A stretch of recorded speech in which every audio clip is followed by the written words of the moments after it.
Hello दोस्तों, किसी ने खूब कहा है नशा मेहनत की करो ताकि आपको बीमारी भी लगे तो पता रहे कि सक्सेस वाली बीमारी है।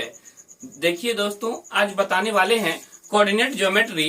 कोऑर्डिनेट ज्योमेट्री का पहले आप लोगों को फॉर्मूला बता देते हैं, उसके बाद चैप्टर का जो मेन इंपॉर्टेंट टॉपिक होगा, मतलब एग्जाम दृष्टिकोण से पूछा जाता है, उस पर हम लोग बात कर लेंगे। चलिए हम लोग आते हैं कोऑर्डिनेट ज्योमेट्री में। पहले बात करते हैं, देखिए पहले तो बात कर लेंगे कोऑर्डिनेट ज्योमेट्री में कि यहाँ बात करते हैं कि रेखा के बारे में बात करते हैं। देख लीजिए, ये हो गया आपको, पहले हमको बनाने दीजिए, आराम से समझिए। इसको बोलते हैं एक्स, इसको बोलते हैं एक्स अक्ष, और ये वाई, ये हुआ वाई अक्ष। देखिए वाई डैश। तो मेरे भाई यह अक्ष से एक क्वेश्चन इससे ऑप्शन में देखने के लिए मिलेगा ही मिलेगा, गांठ बांध के रख लो, मिलेगा ही मिलेगा।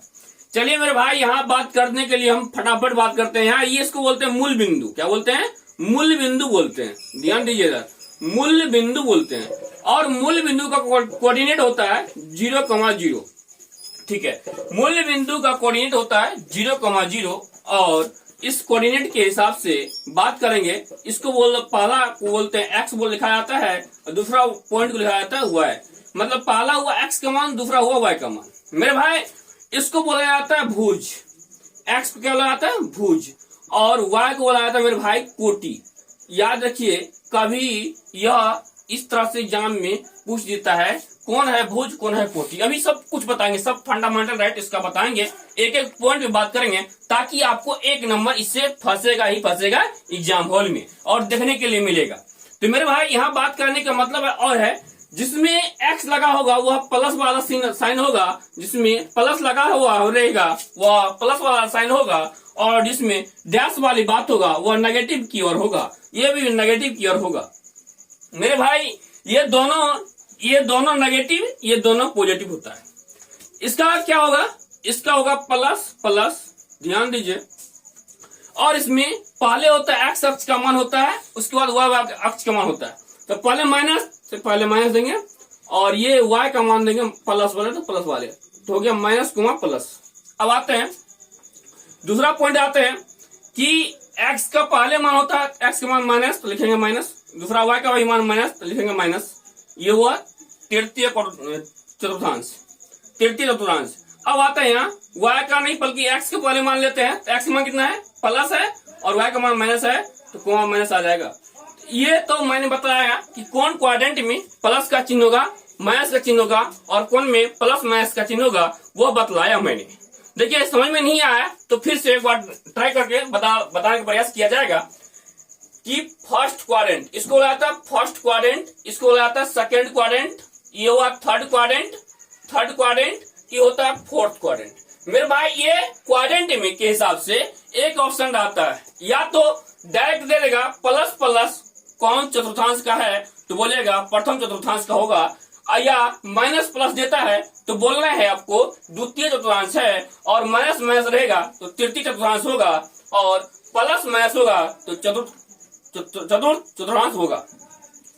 मतलब कहने मतलब ये प्लस प्लस रहेगा तो फर्स्ट क्वाड्रेंट होगा, माइनस प्लस होगा तो सेकंड क्वाड्रेंट होगा, और माइनस माइनस रहेगा तो थर्ड क्वाड्रेंट होगा, और प्लस माइनस रहेगा तो फोर्थ क्वाड्रेंट होगा। इतना समझने के बाद अब आते हैं कुछ पॉइंट भी बात करते हैं। अगर लिख दिया जाता है, कभी कभी सवाल में रहता है, कभी कभी नहीं मेरे भाई, एक ऑप्शन रहेगा एग्जाम हॉल में, कान खोल के सुन लीजिए, यह एक ऑप्शन आपको देखने के लिए डायरेक्ट मिलेगा। पहला देख लीजिए, इस टाइप का एक दो सवाल देता हूं, जैसे में 4 और 5 रहेगा तो बोलिएगा फर्स्ट क्वाड्रेंट का है, क्योंकि ये प्लस का, ये प्लस का है, फर्स्ट क्वाड्रेंट होगा। अब मान लो कि संख्या इसमें पूछता है क्या, इसमें कोटि कौन है, तो बोलो तो भैया मेरा कोटि कौन होगा। हम बताया था कि पहले एक्स का मान होता है, उसके बाद वाई का मान होता है, वाई मतलब कोटि होता है, तो ये वाला मान हो जाएगा। तो पूछेगा कोटि तो बोलिएगा 5, बोलेगा भुज अगर बोलेगा तो क्या बोलेंगे, यहाँ ध्यान दो, तो कोटि पूछेगा तो 5, भुज बोलेगा तो 4, ये पूछ सकता है। और इसमें दे देगा कोई मान, कह दिया जाता है कि -4 और -5 मान लो कि यार ये कौन क्वाड्रेंट में है, तो बोलेंगे तृतीय क्वाड्रेंट में है, ठीक है, तृतीय चतुर्थांश में है, ठीक है, थर्ड चतुर्थांश में है। तो मेरे कहने मतलब ये सब ऑप्शन में रहता है। जैसे कि रख दिया जाए, मान लो 3 नंबर का सवाल है, 3 नंबर सवाल में अगर दे दिया जाए कि 3 नंबर सवाल में दे दिया जाए 5 और -4, तो बोलिएगा चतुर्थांश में है। तो इस टाइप का सवाल आपको देखने के लिए एग्जाम हॉल में मिलेगा। इस टाइप का सवाल को निपटाने के लिए ऐसे याद रखिएगा, तो मेरे ख्याल हिसाब से 1 नंबर आपका ऑप्शन में नहीं कटेगा। ऑब्जेक्टिव टाइप के क्वेश्चन जितने भी रहेगा उसमें हल हो जाएगा। पहला याद रखिए, मतलब ये वाला मान होगा x, ये वाला मान होगा y, ई वाला x, ई वाला y, x वाला, ई वाला y वाला। तो कहने का मतलब है x वाला जब भी मान होगा तो भुज होगा, और y वाला मान जब भी होगा तो कोटि होगा। ये अभी याद रखना है। अब आप चलते हैं यह चैप्टर को बनाने के लिए कुछ फार्मूला का बात की जिक्र करते हैं, देखिए कैसे। अब आते हैं इस सवाल के लिए दूरी सूत्र लिखते हैं। दूरी सूत्र, जब डिस्टेंस इस तरह का दिया हुआ रहेगा, जब a b का मान दिया हुआ रहेगा और यह पहला कोऑर्डिनेट का मान होता है x1 y1, दूसरा कोऑर्डिनेट का मान होता है x2 और y2 मान होता है। देख मेरे भाई, अगर दूरी सूत्र के लिए कह दिया जाए तो बोला जाता फॉर्मूला होता है root under x2 minus x1 का whole square plus y2 minus y1 का होल स्क्वायर। कभी कभी डायरेक्ट ऑप्शन में दूरी सूत्र दे दिया जाता है ऑप्शन में, और बनाने के लिए और टिक करने के लिए हो जाता है। ये दूरी सूत्र में या तो इस टाइप से लिख सकते हैं, या तो ध्यान दीजिए, या तो x1 माइनस x2 का whole square plus y1 minus y2 का होल स्क्वायर आता है। ये दोनों ऑप्शन में से हो सकता है आंसर, ये दोनों हो सकता है, ठीक है। अब आते हैं दूरी सूत्र के बाद आता है कि मूल बिंदु का फॉर्मूला क्या था, मूल बिंदु। मेरे भाई यहां ध्यान देना है, मूल बिंदु बराबर होता है रूट अंडर, ये तो X square plus Y square. ये 2 से 4 बार एग्जाम हॉल में पूछा गया क्वेश्चन है कि मूल बिंदु का कोऑर्डिनेट क्या होता है, तो ऑप्शन में दे दिया जाता है इस तरह का, तो आपको टिक करना है X square plus Y square होगा। अब आते हैं मूल बिंदु के बाद आता है मध्य बिंदु। मध्य बिंदु का फॉर्मूला कभी कभी डाल देता है, तो उसके लिए दवा है x2 प्लस x1 बटे 2 और y2 प्लस y1 बटे 2 होता है। या मेरे भाई अगर इस तरह से नहीं होता है, इस तरह से नहीं समझना है, इस तरह से होता है, क्या होता है x1 प्लस x2 बटे 2 या y1 प्लस y2 बटे 2। मेरे कहने का मतलब ये जो देख रहे हैं ना आप, ये x का मान है, ये जो देख रहे हैं ये y का मान है, ये x का मान है और ये y का मान है। मेरे भाई इस तरह से आप लोग ये फॉर्मूला को याद रख सकते हैं। अब आते हैं, जब इस तरह का फॉर्मूला का निदान हो जाए तो उसके बाद हम कुछ काम करना चाहते हैं मेरे भाई, थोड़ा समय के लिए इसको मिटा देते हैं। मेरे भाई यहाँ ध्यान दीजिए, एक एक पॉइंट समझ में आएगा। देखिए अब आते हैं, ये तो सवाल के लिए मिटा देते हैं पहले, तब बात करते हैं आप लोगों से।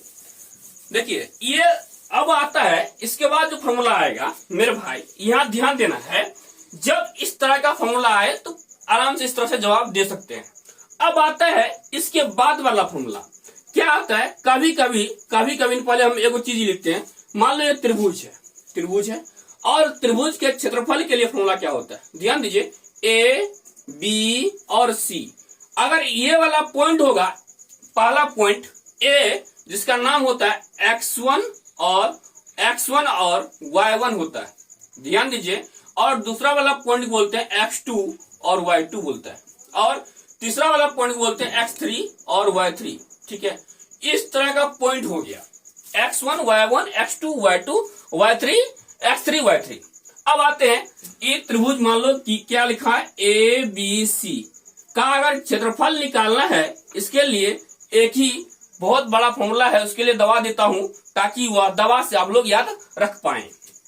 चलिए 1/2 और x और y माइनस y, इस तरह से आप 3 बार लिखिए, 3 बार लिखना है आप लोगों को, लिखिए 3 बार, हम भी लिख रहे हैं, देखिए ना y माइनस y।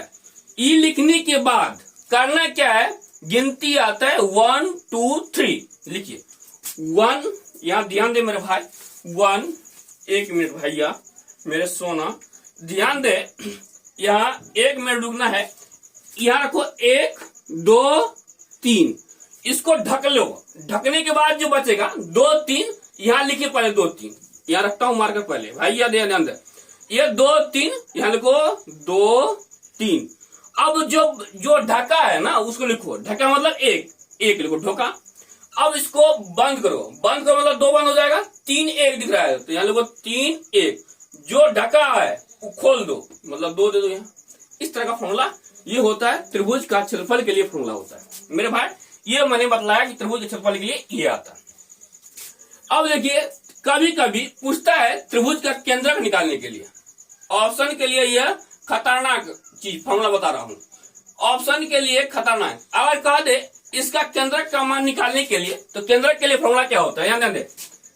त्रिभुज का केंद्रक के लिए, त्रिभुज का केंद्रक के लिए होता है मेरे भाई, केंद्रक के लिए होता है x1 प्लस y1 प्लस और x1 y1, रुकिए मेरे भाई, x1 x2 प्लस x3 बट्टे 3 और होता है मेरे भाई y1 plus y2 plus y3 बट्टे 3। यह निकलता है। अगर यह निकाल लेते हैं तो आप समझ लीजिए कि केंद्रक का मान निकाले हैं, ठीक ना, यह केंद्रक का मान हुआ। अब आते हैं इसके बाद जो आता है केंद्रक के मान के बाद आता है विभाजन सूत्र। विभाजन सूत्र के लिए मैं बता रहा हूं, विभाजन सूत्र। विभाजन मतलब होता है बांटना। जैसे कि हम लोग खाना खाते हैं तो 2 आदमी है तो हाफ हाफ बांट लेते हैं ना। तो यहाँ पे देखिए, ये मान लो कि ए पॉइंट है और ये बी पॉइंट है, इसका कोऑर्डिनेट x1 y1 है, ठीक है, इसका कोऑर्डिनेट x2 और y2 कोऑर्डिनेट है। देखो अगर ये कोऑर्डिनेट को बांटना है, कोई m और n अनुपात में विभाजित करता है, यहाँ हमारे m और n अनुपात में विभाजित करता है। इसके लिए फॉर्मूला क्या होता है, ध्यान दीजिए। विभाजन सूत्र में x बराबर होता है m x2 plus n x1 बटे m प्लस n, ठीक है, x का मान होता है और इसी में y का वही मान बोल देता हूं m y2 plus n y1 बटे m प्लस n। इस तरह का फॉर्मूला से आप जो है ना रंगदारी, यह चैप्टर में अगर रंगदारी जमाना है तो इस तरह का सवाल को, इस तरह का फॉर्मूला को आप लोगों को याद रखना होगा। तो मेरे भाई यह वीडियो आप लोग को अच्छा लगा होगा तो यह सब्सक्राइब, यह चैनल को टॉपर क्लासेस एकेडमी को सब्सक्राइब कर लीजिए ताकि इसी तरह से वीडियो मिलता रहो। ताकि जय हिंद जय भारत मेरे